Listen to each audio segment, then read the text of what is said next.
Okay, well, thanks everyone for joining. I'm going to turn it over to our host here as everyone starts filtering in. Guys, you guys can take it away. Hi everyone, my name is VJ and welcome to Amenity's 2022 Climate Week webinar. I'll be your moderator for today. We encourage everyone to ask questions, but kindly request that you submit your questions via GoToMeeting and we can follow up with the responses. So I want to start off with a brief intro on Amenity. Amenity is a leader in artificial intelligence, natural language processing solution for finance. What we do is help investors, asset managers, pension plans, and banks extract human-level insight and scale that are buried deep within financial documents. So September 19 kicked off Climate Week 2022, and it's an opportunity for the world to learn what companies are doing about climate risk. But what we end up hearing are a lot of empty pledges or green speak, commitments with little accountability or specifics to back them up. Look, while ESG isn't something new, the reason why you're here today and the reason our clients work with us is because it continues to evolve and plays a growing role in everyone's workflow.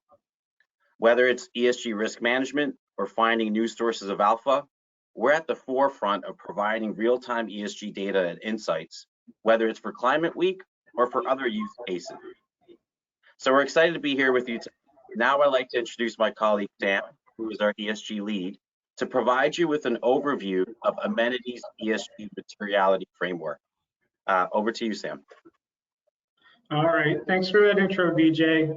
Our ESG models run on a variety of documents, including news and earnings calls. We capture the company narrative as well as the narrative from third-party news. Our models have a detailed taxonomy that creates unique scoring and ESG insights. But beyond scoring and insights, our ESG approach, we really believe that ESG is action-oriented.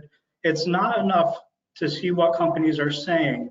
Investors, asset managers, decision makers need to see what companies are doing to iterate on their ESG goals. When are companies meeting these goals, and what kinds of pitfalls do they face in seeing ESG risk and opportunity? We capture high levels of detail from our materiality tags, looking at commitments and investments, to our event types, sentiment, as well as more granular topics, and entity tags like investments and commitment dates. Sam, I want to jump in here. For most people, most of our clients, this involves manually extracting this information either from CSR reports, filings, or other document types. Using Amenity's ESG model, you can now get this information in the most granular fashion with a click of a button. Let's get back to this year's Climate Week, and the lens of materiality will be more important than ever. We hear more and more how materiality is dynamic, and what is material for one industry or sector may not be as material for another. A good example is the energy sector. For the energy sector, clean technology may be a ESG factor that's material, whereas for consumer retail company, it may be human capital and diversity inclusion. Materiality also changes over time. What's material for an industry or a sector today can be less or more material in the future.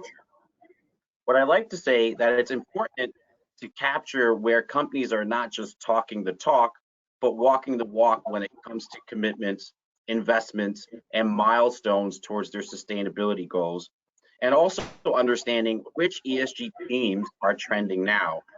So Sam, I'll turn it back over to you, and maybe we can show our audience some of those themes that are trending now.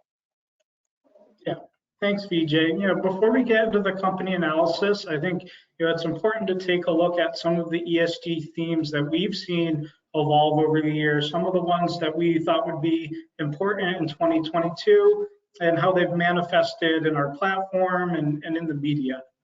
So one of them from the environmental standpoint has really been that renewables development beyond solar and wind, and that's showing in energy storage, battery systems, and green hydrogen. Really, green hydrogen relies on a robust infrastructure of solar and wind. Now that energy companies are getting more mature in their renewables development, they need something to do with all that excess capacity from wind and solar, and that's namely been putting that energy into green hydrogen. Just as battery electric has been the technology of choice for consumer scale vehicles, every car company now has a roadmap to get to phasing out the internal combustion engine. Green hydrogen and fuel cells has really become the technology of choice for that industrial component, replacing diesel engines for shipping, trucking, mining vehicles, those sorts of heavier machinery. Green hydrogen is really the technology of choice there, and we're seeing companies start to capitalize on that. Also on the consumer front, sustainable packaging has been a big issue that companies are developing towards, circular economies, recyclables, those sorts of things. On the social and governance side, the past year, we've really seen human capital and diversity and inclusion take a front row seat. Words like employee walkout, unionization, and strikes have shown up a lot more on our platform in the past 365 days. We see it now with a potential rail strike. It affects a lot of different industries, from industrials, manufacturing, to consumer and retail food services as well. Government activity in ESG has also become more prominent.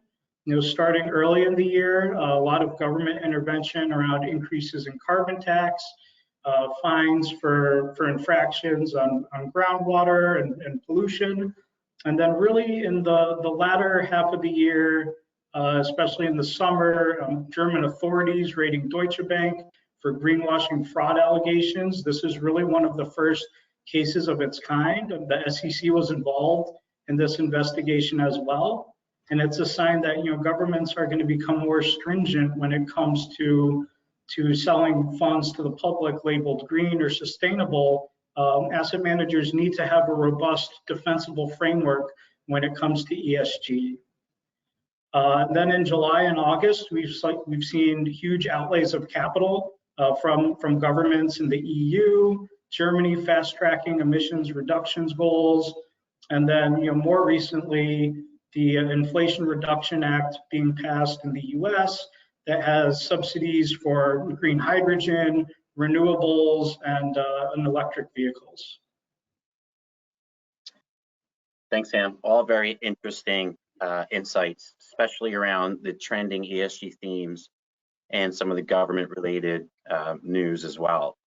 So, in addition to benchmarking companies across their respective peer groups and understanding which ESG themes are trending, our clients are also very focused on conducting individual security level analysis to understand how a company's ESG profile, scores, and rankings have changed over time. So what we're going to do is we're going to present a couple of case studies to show you how you can conduct company level analysis using our data in order to prepare for climate. So Sam, I'll turn it back over to you. All right, thanks, BJ. We're going to look at a couple case studies here of a few different companies, and mainly looking at what they did around Climate Week last year and how they've evolved and iterated or not iterated on these goals and milestones that they've set out. So really for Climate Week, it kicks off next week, but a lot of the company action, the green speak, the marketing takes place over a couple weeks, and we really see that peak in early October with companies laying out goals and milestones, aligning that with their earnings call releases, press releases, that sort of thing. While Climate Week might be the kickoff point, we really see that drumbeat go for a couple weeks. So the first company I want to talk about, Iberdrola, they were one of the highest scoring companies on our ESG platform. They're an energy and utilities company based in Europe. And around this time last year, they had a huge capital outlay for developing offshore wind in the UK. And they followed that up with reduction targets for scope 1 and 2 emissions. And over the last year, they hit the milestone in June of being the world leader in wind energy generation. So they're still investing in offshore wind. They're one of the premier players in renewable energy development in Europe. And in recent months, they've launched commercial scale battery systems and green hydrogen POCs. So, as these energy companies get more mature in their renewables development, they're looking for other ways to capitalize on that output, namely through battery storage and green hydrogen. So this is a good example of a company that sets out their goals during Climate Week, and they really iterate and invest on it. We see a steady investment trend that peaks in the summer, and it'll be interesting to see what they follow up on this year. On the other hand, there's companies that lay out commitments and they don't follow through on them. One of them being JBS. At the convening of parties in Glasgow last year, deforestation was really made a hot button issue. This is a company involved in the food product sector, namely beef products through cattle and ranching, and they've been shown in the media a lot for this issue of deforestation. Around Climate Week last year, they reiterated their goal to end illegal deforestation by 2025. Looking at their sustainability profile, company documents, they do have plans to move towards renewables for their subsidiaries, some other kinds of environmental goals, but there really isn't much around deforestation and the company addressing that after Climate Week last year. Then more recently, their distributors have pulled their products over concerns of their supply chain and deforestation. So this is not just an issue that's in a vacuum for environmental reasons, it's starting to affect their bottom line as distributors and consumers are more concerned with this issue. So this is an example of a company that could be doing better, and the issues that they're pointed out for in the media have not been addressed from the company narrative. Getting back to industrials and that renewables development, Cummins is a company that their product lines are mostly diesel power systems, and companies that rely on fossil fuels and are involved in fossil fuels, it can be easy for them to shy away from moving towards renewables. But this is a company where we've seen the opposite. They set out specific target dates for 2030. They update us on those emissions goals recently in August. And then we see they've made strategic investments in moving those diesel power systems towards hydrogen and renewable, having several POCs for hydrogen trucks, zero emissions mining vehicles, and then closing a strategic merger to improve renewable capabilities. The last company we want to talk about is more of a mixed bag. From the consumer goods standpoint, recyclable packaging has been a very hot button issue, and Coca-Cola has done a lot with moving towards recyclables, unveiling prototype plant-based bottles. But another issue that's very material for the food and beverage industry is water use. And around Climate Week last year, they talk about their milestones in reducing water consumption. But then in March, they're fined along with Pepsi for illegal groundwater extractions in India. This was multiple times this has occurred. So on one hand, they're achieving their goals when it comes to packaging and recyclables, but when it comes to the water and resource use, they're still falling a little bit short. And we see this with a lot of companies. Companies can't focus on everything, but they need to be strategic about what is material to their business, what's going to drive value for their shareholders, and what are the greatest ESG risks that they need to watch out for. So this week and along with the following months, looking at where companies are laying out their commitments and goals, we want to measure that towards what they've said in the past, how they're meeting that, and then what's to come. ESG is really not about the destination, it's more about the journey. If a company lays out their goals and then a year later they fall short, but they're making the proper investments and hitting some sort of milestones.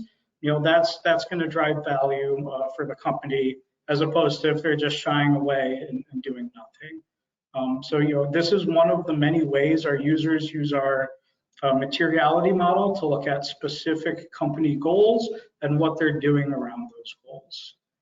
I think now we want to open up the floor for some more discussion and questions.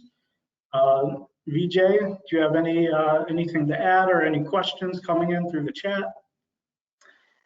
Yeah, great, Sam. Yep, so we'll open it up at this time for any questions. I do see some questions coming in. We do encourage everyone to ask questions. Please submit them via GoToMeeting, and we can address them now. So one of the questions coming in, Sam, is that many people are using third-party ESG data primarily for risk management. What are some of the more recent use cases we have seen for this type of data? Yeah, I think ESG in the past past 5 years, even before it was ESG, when it was SRI, socially responsible investing, was used more as a negative screen for asset managers looking at that ESG risk and filtering out those companies from your portfolio. I think what we've seen in the past year or so as renewable energy development has gotten more mature, as these other kinds of emerging technologies like green hydrogen, carbon capture have evolved, is that ESG is really something that can drive value in portfolios as well, and not just looking for those negative risks. Larry Fink in his annual letter to shareholders said climate technology is going to be one of the fastest growing asset classes, and we see it with hydrogen companies like Plug Power, Fuel Cell Energy that had a very interesting earnings call in the past couple of days, and other companies that are iterating on climate goals and helping companies achieve their goals through their product lines. Yeah, I couldn't agree more, Sam. Being in the forefront of those discussions with our clients, we do hear that more and more are using this type of data to generate new ideas, new investment ideas, potentially look for new sources of alpha, and see if there's any sort of additional predictability around this type of data. So a very good point. We have another question coming in around ESG themes that are trending. What ESG themes do we think will be trending into 2023? Yeah, on the environmental side, I think water is going to be a big issue. We see around the world more and more countries are in water-stressed regions. So for the consumer beverage industry, other kinds of industries that use a lot of water, I think investors and consumers are going to be asking more and more of what those companies are doing to be more efficient and more conscious of water usage.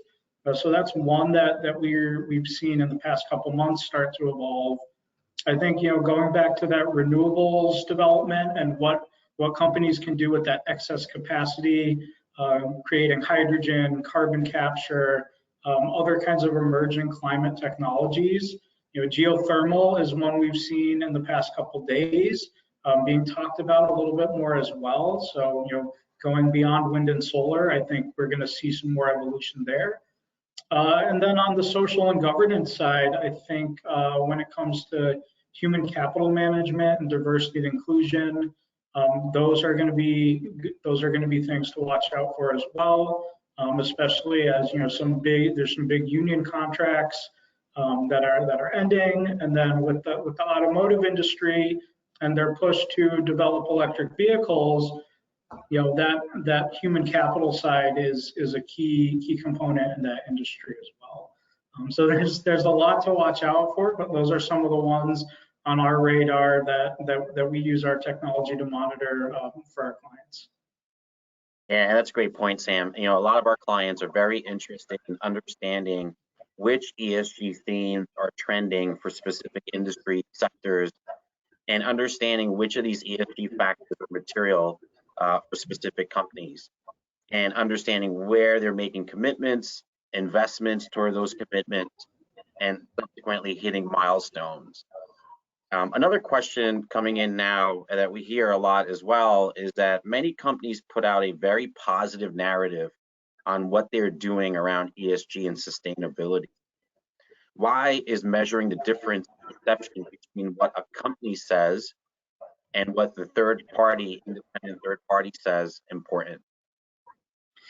Yeah, that's a great question. You know, our models run on a variety of document types. So we have the company narrative through earnings calls, press releases, and filings, but we also take a look at third-party news, and we measure the sentiment differential between that third-party news and that company narrative to come up with a greenwashing score. Because a lot of times companies will lean into, you know, the low-hanging fruit, what they're doing well, easy push towards renewables, but they'll shy away from those issues that they're being criticized for in the media, like JBS with deforestation. They'll shy away from those issues that are more hard to reach. And by incorporating third-party news into our scoring at one, gives us a daily score instead of a quarterly or even sometimes annual score. And it also provides more unique insights and richer data points that help you understand not only what the company's saying about themselves, but how they're being portrayed in the media, and it gives a more holistic view of that company's ESG profile. Excellent. I think that's all the questions that we have from the participants. But look, I wanted to say we're very excited to kick off Climate Week next week and understand where companies are making commitments and continue to use our tools to understand where companies are making investment toward those commitments. So a lot more to come. But thank you everyone for joining us today. Please feel free to reach out to us with any other questions, any additional interest. We're more than happy to walk you through our various tools and data sets. But thank you again for joining us today. Thank you.